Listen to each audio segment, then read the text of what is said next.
Iniciamos o 7º encontro do Café com Políticas Públicas de 2012, o tema Políticas Públicas e Desenvolvimento Local. Temos 2 convidados, um que já está para chegar,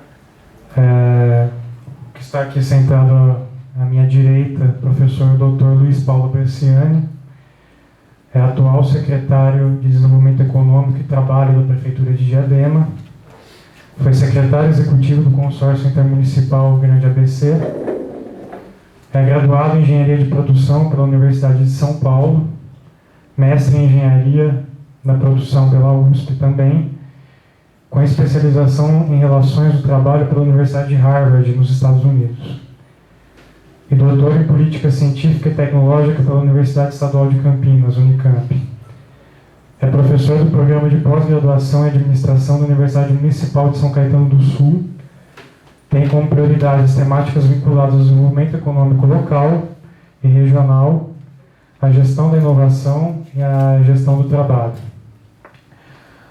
Bom, só retomando o formato dos encontros desse ano, nós iniciamos com um bloco de perguntas feitas pelo mediador, e logo depois nós abrimos para as perguntas da plateia. Não há apresentação prévia de palestra.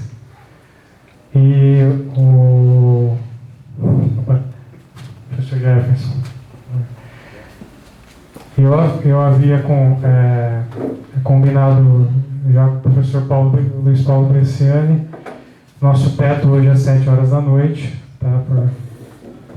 Por razões pessoais, então vamos iniciar. Agora que o professor Jefferson chegou, vou apresentar o currículo dele. Tudo bom, professor? Bem, pode resumir um pouquinho. O professor Jefferson é desde janeiro de 2009 secretário de Desenvolvimento Econômico e Turismo de São Bernardo do Campo. É graduado em Economia pela UFRJ, mestre em Administração pela Universidade IMES e doutor em Sociologia pela USP. É também professor da Universidade Municipal de São Caetano do Sul. Autor do livro Quando o Apito da Fábrica Silencia, Sindicatos, Empresas e Poder Público, diante do fechamento de indústrias e a eliminação de empregos na região do ABC. Co-organizador da publicação Terceirização no Brasil. Autor também da dissertação As Fábricas do ABC, no Olho do Furacão, a Indústria de Autopeças e a Reestruturação da Cadeia de Produção Automotiva nos anos 90. Tem experiência em diversos artigos, trabalhos na área de Economia, Sociologia e Desenvolvimento, atuando principalmente nos seguintes temas: relações de trabalho, desenvolvimento local, indústria automobilística e legislação.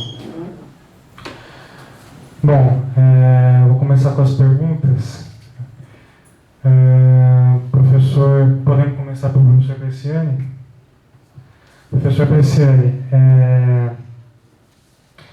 com a emenda 19, emenda constitucional 19 de 98, foi instituída legalmente a figura do consórcio público. E em 2005 foi instituída uma lei infraconstitucional que regulamentou o funcionamento dos consórcios. Com a sua experiência no consórcio do ABC, eu queria saber como se deu a formação desse consórcio especificamente e qual a importância dele para o desenvolvimento da região do ABC paulista, como um todo. Não sei se funciona, acho que melhor seguir. Alô. Bom, em primeiro lugar, boa tarde ainda, né, a todas e todos. Quero começar agradecendo à Universidade Federal do ABC, ao Lucas, inclusive pela insistência, né? Porque já há vários meses esse convite foi colocado e por questões de agenda não foi possível cumprir antes. A Pró-Reitoria de Extensão, que é responsável por essa atividade. Então, agradecer em meu nome, em nome também da Universidade de São Caetano do Sul, da qual eu faço parte, como ele mencionou. Cumprimentar meu amigo Jefferson Conceição, secretário de Desenvolvimento de São Bernardo, também professor da mesma Universidade de São Caetano, e também o Nilson Tadashi Oda, aqui diretor da mesma Secretaria de São Bernardo, amigo de longa data, aqui presente. E, bom, antes de começar, aproveitando o gancho das cheerleaders, né, que nós assistimos, acho que é importante registrar que a gente começamos o dia com uma boa notícia, que foi a reeleição do Barack Obama, embora, obviamente, em outro contexto, mas acho que isso é fundamental também aqui para o país, né? Então, primeiro, essa declaração de princípio. Indo ao ponto, quer dizer, não sei se todo mundo sabe, né, o que é a ideia do consórcio público, o que vem a ser, né, o que é o consórcio, para começar. Então, eu vou voltar um pouquinho, né. Obviamente, nós estamos falando de uma união entre organizações. Então, a figura mais comum que a gente tem é o consórcio de empresas, talvez aí para fazer grandes obras de infraestrutura aí nas grandes licitações. Mas a ideia dos consórcios de municípios, ela é uma ideia que não é nova, né? Os consórcios de municípios existem no Brasil e particularmente no estado de São Paulo desde pelo menos a década de 1950. Então ninguém aqui era nascido, com a minha própria exceção, talvez. Mas vinha se desenvolvendo, principalmente a partir da Constituição de 1988, o debate, a ideia de se transformar, né, a figura do consórcio enquanto uma organização de vontade própria dos municípios, mas de direito privado, em uma organização de caráter e de direito público, né? Ocupando um espaço que no sistema federativo a rigor não existe, né? Que é o espaço acima dos municípios. Então, o nosso sistema federativo, a partir da Constituição de 88, estabelece as 3 esferas com direitos, deveres, responsabilidades, obrigações, que são a União, o governo federal, os estados e os municípios, certo?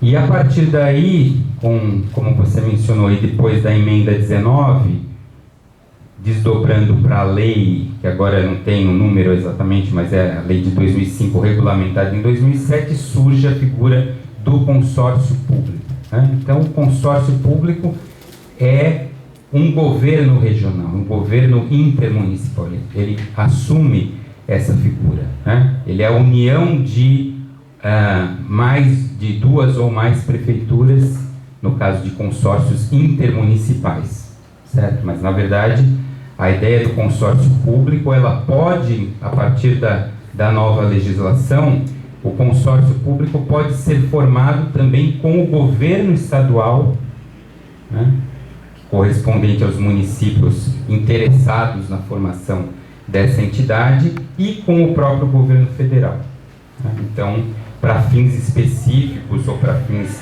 gerais.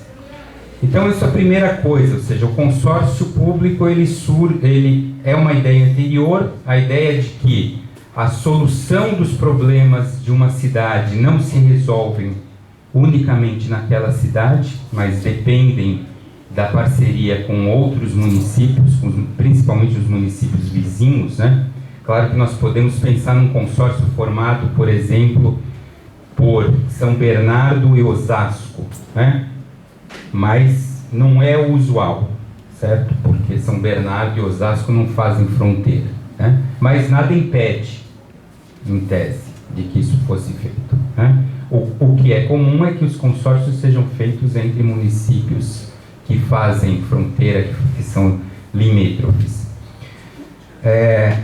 Essa ideia veio em função, portanto, da busca de soluções conjuntas para problemas comuns de vários municípios, a partir, como eu disse, dos anos 50, e ganhou força principalmente a partir do final da ditadura militar, final dos anos 70, começo dos anos 80, né? E a ocupação, ou a partir da disputa eleitoral num novo contexto, num novo cenário político, a ocupação de várias prefeituras importantes por partidos ou alinhados com a esquerda ou com as forças de centro-esquerda que ainda hoje se consideram nesse espectro aqui no país, né? Então, em especial, PT, PDT, PMDB, naquele momento já e desde então. E a partir dos anos 80, essa ideia ganha força principalmente na região do Grande ABC, a partir de uma liderança específica, que é o prefeito Celso Daniel de Santo André, que vence as eleições de 1988 e propõe a formação de um consórcio intermunicipal entre as 7 cidades, com a ideia de que havia uma série de problemas comuns entre os 7 municípios, né? Problemas de várias ordens. E forma-se, portanto, o consórcio intermunicipal, que se chamou naquele momento Consórcio Intermunicipal da Bacia do Tamanduateí e Billings, né? Porque nós temos também, já tínhamos anteriormente, associações de municípios organizadas em torno das bacias hidrográficas, que são os comitês de bacias, né? Então, o consórcio surge a partir de uma formação anterior, que é a formação do Comitê da Bacia do Tamanduateí e Billings, que reunia as próprias 7 cidades. É bom lembrar também que as 7 cidades do ABC, Santo André, Bernardo, Caetano, Diadema, Mauá, Ribeirão Pires e Rio Grande da Serra, a rigor, elas foram apenas uma cidade até o começo do século XX, né? Elas foram Santo André da Borda do Campo, depois São Bernardo do Campo, depois voltou a ser Santo André e depois foram se dividindo, primeiro Santo André e São Bernardo, depois as outras cidades foram se dividindo ao longo, né, principalmente dos anos 40, 50, 60, até que chegássemos à formação atual de 7 cidades num território que é comum, certo? Que é comum, que tem uma área urbana que foi crescendo, que tem uma área de mananciais muito grande. Então, problemas como o problema da área de mananciais, problema como o problema da gestão de resíduos sólidos, que foi um dos pontos importantes, porque principalmente as pequenas cidades não têm condições financeiras de arcar com alguns serviços públicos, como, por exemplo, a coleta de lixo, tratamento de lixo ou de resíduos sólidos. Então, esse foi um dos fatos fundadores, na verdade, de um consórcio como associação de municípios, que desde o começo é multitemático, né? Então, não sei se alguém aqui tem 21 anos de idade, ou menos. Alguém tem menos de 21 anos de idade? Então, tem muita gente que é mais jovem do que o consórcio do Grande ABC, que fará 22 anos de idade no próximo dia 19 de dezembro. Então, 19 de dezembro de 1990, o consórcio é fundado como uma associação de municípios de direito privado, mas atua com caráter público desde então, né? Desde o seu início, com um princípio democrático de rodízio entre os seus presidentes, entre as 7 cidades, e com altos e baixos, como qualquer organização, né? Com momentos, até o Corinthians às vezes tem momentos de baixa, é raro, mas até o Corinthians às vezes tem, né? Então também o consórcio tem seus altos e baixos, suas fases de grande ascensão, fases de maior estagnação, que dependem do ciclo político, da configuração dos 7 prefeitos a cada 4 anos, né? Nós, no 1º de janeiro, vamos iniciar um novo ciclo de 4 anos. Curiosamente, nesse novo ciclo, apenas um dos prefeitos é reeleito, é o prefeito que continua, mas sempre a gente tem um dos prefeitos que continua, né? Ou mais, na verdade. Essa é a primeira situação em que será apenas um.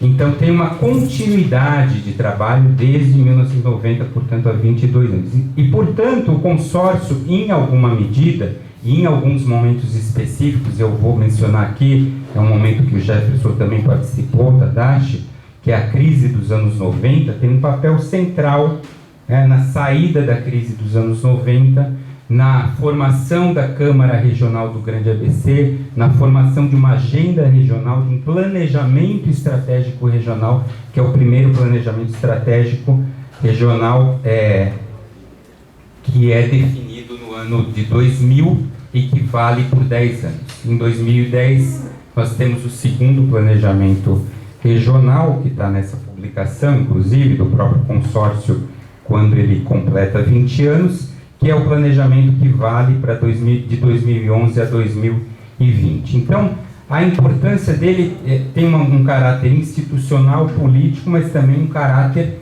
técnico, prático, a partir de uma série de avanços e conquistas em políticas integradas regionalmente e que tem, muitas vezes, uma repercussão tanto maior quanto menor a cidade. Ou seja, as menores cidades, como Rio Grande da Serra e Ribeirão Pires, tendem a se beneficiar bastante porque elas recebem recursos compartilhados. O orçamento é um orçamento proporcional ao orçamento de cada cidade, então essa é a importância. E na medida em que ele se torna consórcio público, ele ganha uma série de prerrogativas que não tinha antes, inclusive a captação direta de recursos, convênios com o governo federal, convênios com o governo estadual, ao mesmo tempo que ganha responsabilidades de prestação de contas, de concurso público, de estatuto público, que também não tinha, mas que eram obedecidas anteriormente. Então, a importância de ser um interlocutor político da região, junto ao governo federal, junto ao governo estadual, reconhecido como tal, uma experiência de referência também internacional, e que não é um consórcio temático, como existem em outros lugares, os consórcios de saúde, os consórcios de transportes, como é o caso da região metropolitana do Recife. Então, o consórcio tem 6 grandes áreas de trabalho, 26 grupos. Tadashi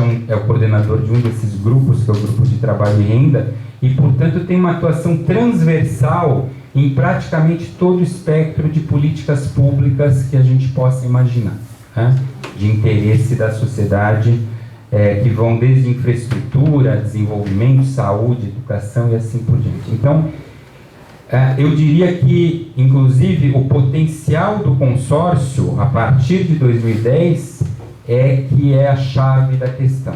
Ou seja, nos próximos 10 anos, a impressão ou a percepção que eu tenho é que o consórcio poderá se tornar um executor de políticas públicas que ele não podia anteriormente. Então, muitas das políticas definidas eram puxadas pelos municípios regionalmente, principalmente os maiores. Por exemplo, recentemente São Bernardo fez todo o processo aí de aquisição de equipamentos para todas as guardas municipais dos 7 municípios, porque o consórcio ainda não era consórcio público.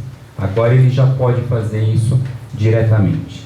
Então, tem aí um potencial como executor e não apenas como formulador e articulador, que foi o grande papel até 2010.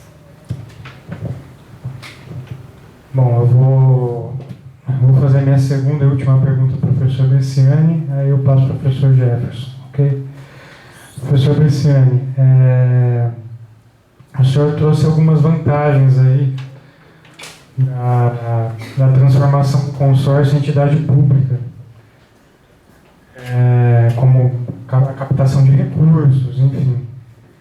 Agora, por um outro lado, eu penso que isso, em certo grau, não inviabilizou a participação popular no consórcio ou da sociedade civil. Qual a opinião o senhor tem a respeito disso?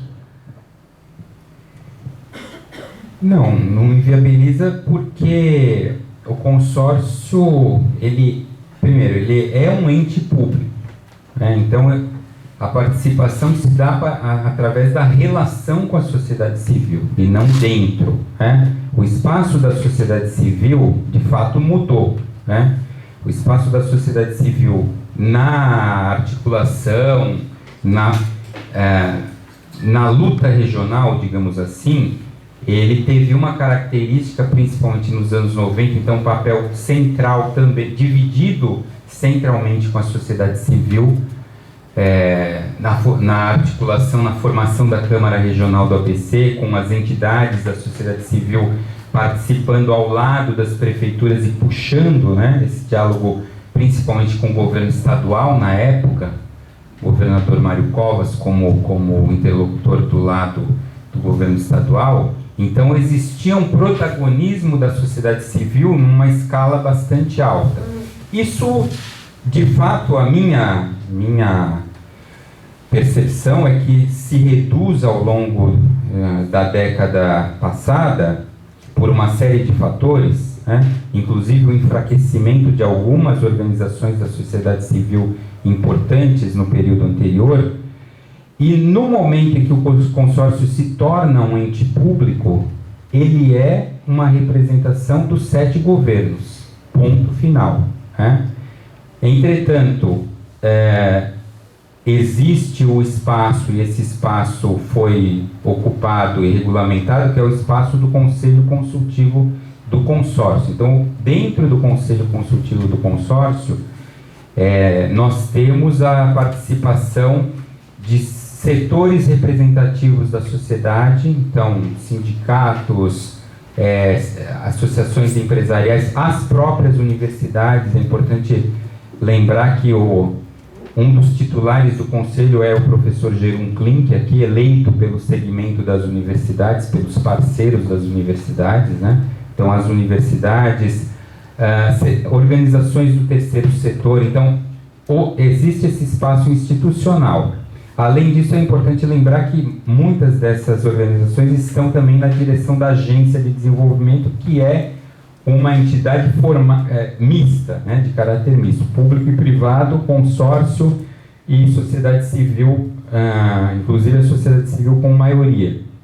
Então, muda o caráter porque aquilo que existia enquanto Câmara Regional, com a sociedade no centro, como um ator central, não existe mais daquele modo, né? E o que existe é distinto. Agora, a meu ver, também é importante mencionar que esse espaço, ele demanda uma conquista, ele demanda uma atuação expressiva das organizações da sociedade civil. Então, é importante que isso seja fortalecido, que isso seja retomado, que isso seja restabelecido. E, do ponto de vista da estruturação do consórcio, a formulação desse espaço do Conselho vai justamente nessa perspectiva. Entendo, inclusive, que ele deva ser reformado porque a sua Constituição ela acabou ficando na transição com um caráter muito dos atores econômicos, né? Então, a meu ver, a composição ao longo dos próximos anos vai mudar, né? Na revisão de estatutos ou pode mudar. Existe na eleição do Conselho, o segmento das organizações do chamado terceiro setor teve uma disputa muito intensa porque é uma cadeira para uma gama de entidades muito grande, né? Então, a tendência é que isso se altere e que esse diálogo seja fortalecido. Ok? Professor Jefferson, eu vejo que ao lado desse olhar regional das políticas públicas, um outro conceito que ganhou força, principalmente a partir dos anos 90, foi a questão da intersetorialidade, né? Das secretarias trabalharem em conjunto para dar uma maior eficácia e eficiência no resultado das políticas públicas. Nesse sentido, na sua pasta, na Secretaria de Desenvolvimento Econômico, aqui de São Bernardo, foram tomadas ações nesse sentido? Se não foram, qual entrave que o senhor sentiu com as outras secretarias? Enfim, gostaria que o senhor falasse um pouco sobre isso. Boa noite. Boa noite a todos. Pedir desculpa aí o atraso que tive. Exatamente na hora que eu estava saindo, eu recebi uma ligação que era para ir na sala do prefeito, tinha uma questão lá emergencial. Então, pedindo desculpas, saudar aqui meu amigo Bessiani, com quem já tive de manhã aqui no simpósio de pesquisa, segundo simpósio de pesquisa das universidades do ABC, que se realiza aqui no Senforp, na data de hoje. Então é o segundo momento que nós estamos juntos. Professor, o Lucas, obrigado aí pelo convite. Bom, vou ser breve, né, para poder viabilizar. Acho que tem um ping-pong, não é isso? Isso. E eu vi que tem um café com políticas públicas. O café é ali. Fica à vontade. Certo, muito bem. Tadashi, com quem trabalho, está aqui presente também. E, bom, a pergunta que você faz, você já usou o nome intersetorialidade de secretaria, ações conjuntas, não é isso? Se a gente tem trabalhado conjunto contra secretarias. Eu digo para você que nos governos atuais, de município, estado, governo federal, dificilmente você tem uma ação isolada hoje, que você possa tocar sozinho. Eu tenho um espaço aqui, eu tenho um poder no espaço público, vou agir sozinho e a ação sai sozinho. Dificilmente você tem isso hoje. E se você tiver, a tua eficácia aí é pequena. Porque já está mais do que comprovado que ações trabalhadas de uma maneira integrada, de uma maneira por meio de ações tratadas matricialmente, são mais eficazes. Então eu vou dar um exemplo muito concreto. Posso dar em exemplo. A gente tem aqui, a gente está construindo, eu falo a gente governo, cerca de 5.000 unidades habitacionais da cidade para as pessoas carentes. Quem é o responsável por produzir unidades habitacionais no município? A Secretaria de Habitação. Então, ela tem a função. Se a gente trabalhar com a perspectiva de caixas,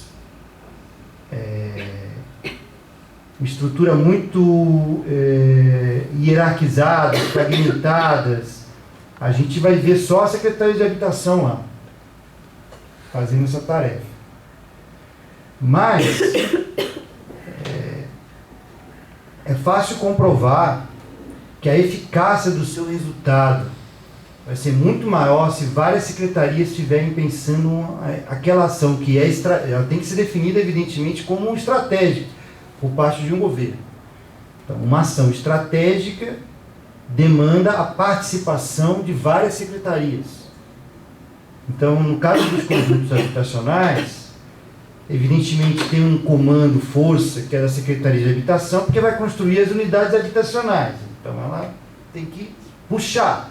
Mas o governo tem que atuar integrado. Nós temos a dimensão, a família não se transforma porque você construiu um apartamento. A vida dela tem culturas, ela tem hábitos, ela tem coisas, né, que precisam mudar também. Não é só a casa, o apartamento.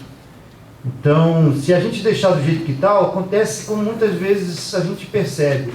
A família é tirada de uma situação de risco, por exemplo, é posta numa situação de qualidade de moradia melhor, ela inacreditavelmente vende e volta para a situação. E tem até uma certa lógica para ela, mas ela volta para a situação anterior. Então, logo, é possível entender da importância de você envolver a Secretaria de Educação, de você envolver a Secretaria de Assistência Social, de você envolver a Secretaria de Desenvolvimento Econômico, no caso lá até o Tadashi ajudou bastante com a Central de Trabalho e Renda, não é isso, Tadashi? Geração de emprego por meio da economia solidária. Nós podemos ver aí que muitos jovens que são postos nos apartamentos novos são cooptados pela marginalidade, que ainda persiste nos conjuntos, então você tem que ter a presença de outros atores ali. Então, é um trabalho matricial para que a vida efetivamente transforme e aquela ação, que é o conjunto habitacional, tenha um maior resultado possível dela. Então, podemos falar de N ações que vão exigir sempre matricialidade hoje nos governos. Então, tanto no âmbito federal, estadual quanto municipal, a gente percebe que a maior produtividade na gestão pública, vamos usar a palavra produtividade, eficácia, é quando você trabalha matricialmente. É fácil? Não é fácil. Envolve poder, então você tem que mudar culturas, envolve reformas, a própria reforma administrativa que tem que conceber um novo modelo de estrutura. Hoje é uma estrutura bastante hierarquizada, com caixinhas fechadas, então é preciso mudar, mas cada vez mais isso